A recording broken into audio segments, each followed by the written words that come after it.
Hey YouTube, this is Zach with Achilles Financial, and today we are going to be showcasing a earnings preview for a channel favorite, and that is going to be STEM Inc., which trades on the New York Stock Exchange under the ticker symbol STEM. So this is going to be a company that is heavily covered on the channel. If you want to know what they do, check out some of our prior videos. The main focus of this earnings video or preview is going to be based on what they've done over the past couple of quarters. What are we going to be watching for? What are we looking for as they go or announce Q2 earnings? Something that I highlight every single time they have earnings is that they do announce 1 month after the end of the quarter. So this time they are going to be announcing earnings later this week, Thursday after hours. So that's going to be on August 3rd. You can catch that right here on the channel. And what we're going to be primarily looking for or watching is that live conference. And we're going to be walking through what happened between the time frame of April 1st through June 30th of this calendar year. So that means that they already have a pretty good idea of what's going to be going on here in Q3. So we're going to continue to focus on that forecasted guidance, and we'll get there momentarily. As a form of State of the Union associated with the stock, I'll showcase the year-to-date price movement. And you can see that this is a stock that has had a large up and down swing. I mean, when we last were talking at the earnings price, it was below $4 a share the day beforehand. Since that point in time, it is up more than 50%, sitting at a current share price of $6.76 after hours. Now, this is despite the fact that even over the course of the past 10 days, we have seen a large increase, large declines, and large increases. And a lot of that, I think, is not in anticipation of earnings, but rather overall market movements. You're seeing a lot of volatility associated with treasury sales, bond issuances by the Bank of Japan. There are a lot of macro factors that are affecting the overall market. And that's something that we're going to continue to focus on as we look at STEM as they go through their earnings, is what is specific to the company that can potentially increase or decrease the stock price on a go-forward basis. Last time we were talking, the market capitalization was around 600 million in terms of total market capitalization. It is currently right at 1 billion. So the company already from a market cap has increased significantly, and that is in line with the share price that we've seen. The question is going to be, are their metrics, are their cash flows increasing, and are they on a path to profitability? So what I would highlight is if we move over to the fundamentals associated with STEM, again, you can see some of their metrics. Back when they were STPK or Star Peak Energy, they did have their high of $51.49 in 2020. And this year, the high is $11.36, and we did go down as low as $3.72. So some of the things that we're going to be looking for on a quarterly basis, and you can see this here on the screen, is going to be the cash and short-term investments. So primarily the reason we're going to be focusing on this is that in the event that this company, that STEM, is not going to be cash positive, that means they are going to need to raise additional capital. And this is a company that has had some large declines in cash flows over the past couple of quarters. As of the last earnings call, which again happened in April, what we're going to be looking for, or rather the last earnings call was early in May, but what we're going to be looking for is this cash position steady to a slight decline? The reason we're going to be targeting that is this is a company that said that they are expecting to be EBITDA positive on the latter half of 2023. So for them to be positive, that means that they are going to need to continue to invest in the company. And we would expect some declines in the overall cash position. They did do a cash raise sort of by restructuring some of their bond investments. And keep in mind that we're going to be watching these numbers to see, are they going to continue to maintain solvency and look strong from that perspective. Right now, 206 million is not super exhilarating, is not very positive, when again you have seen prior quarters where you see that drop in cash from north of 100 million. And again, some of that is going to be used for different warrant exercises and how deals are structured and so on and so forth. But if this is north, then let's say 40 million, if we see a 40 million or so drop from the current position of what was on the balance sheet as of Q1, that would cause me to be concerned, because that would be under 200 million, or rather that would be under 200 million in terms of cash positions. What I would highlight is that the total receivables does continue to stay positive, and we do need to see them recognize and pull in some of that cash. Speaking to that, as we look at the income statement, we continue to see, and this is the growth story that STEM likes to talk about, is the year over year growth continues to be incredible. And that's what we're going to be watching for going into this earnings. Is last year for Q2, they targeted 66 million. The guidance, and we'll talk about this a little bit more, but they should be between 82.5 to 97.5 million dollars based off of their prior forecast. So that's what we're going to be watching, both of which would be pretty comfortable increases year over year from Q2, especially if they were kind of in the middle there at that 90 million. That would be just under a 50% growth rate. However, the pain point associated with STEM is not in their top line growth, but rather in the lack of growth in the net income or the bottom line. So you can see that the actual losses increased in Q1 of this calendar year.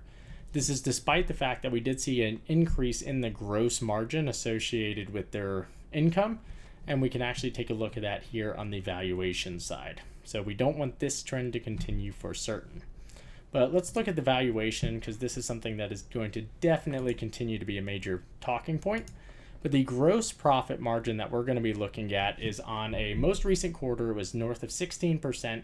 If they can stay in that 16 to 20% as some of these larger software projects come online, that's the sweet spot. That looks good. I think that's going to continue to build positively, but that's still a 100% increase from where they are on a trailing 12-month basis. More importantly than that is on a trailing 12-month basis for the net profit margin, we are incredibly low.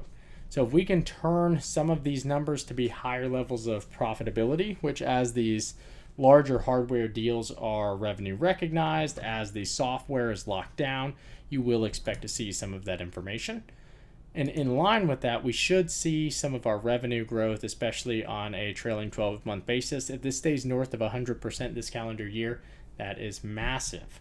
So the question is, how is the company doing and what does this look like on a go-forward basis?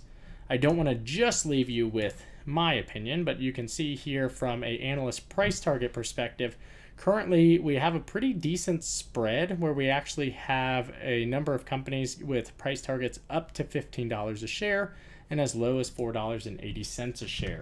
So what that looks like here for us is going to be available on screen. This is the analyst ratings. So the most recent one of 13 days ago was Julian Smith, and he actually issued a sell rating on the stock. And that primarily was because it is a realization from the market that the business is ultimately going to be dependent on lower margin hardware and services versus a increase in that software side, which is really what's going to drive that higher level of net income. And while I don't disagree with Julian, I think the important thing to note is if they can turn positive this year, that means that 2024 should be a net positive year. And if that is the case, I think it really changes the dynamic of the stock if you have a company that is bringing in hundreds of millions of dollars, in particular between $550 and $600 million, and they're able to bring in anywhere between 25 to 50 million of that as profit in the first year. If they can build upon that and you have a couple $100 million of profit, I think that does benefit the shareholders, benefits the company, and you're talking about a company with billions of dollars in sales in a 2024 or 2025 type of environment.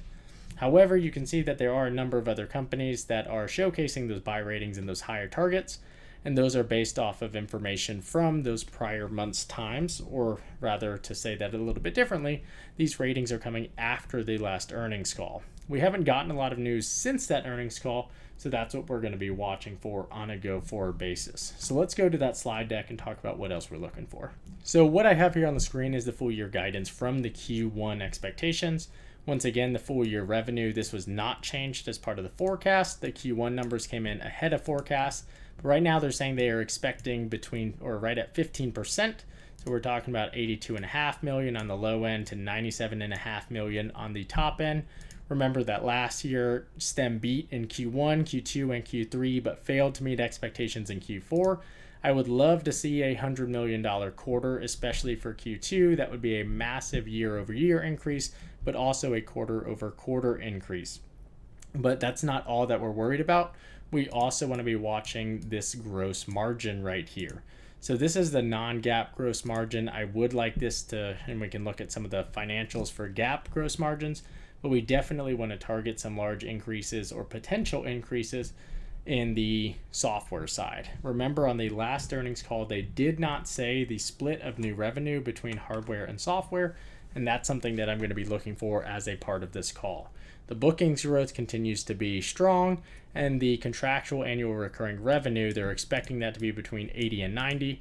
And if you recall, we are somewhere in the $60 million range, which is not necessarily a large increase between the end of Q1 and the beginning of Q2. So right now, $72 million, and they're forecasting year end to be between 80 and 90 million. So that is not a large increase there. That means the majority of the revenue this year recognized is going to be one times. That's not a end of all worlds thing, but it does continue to showcase why there is fear for STEM versus the software company or the Athena platform that they are discussing.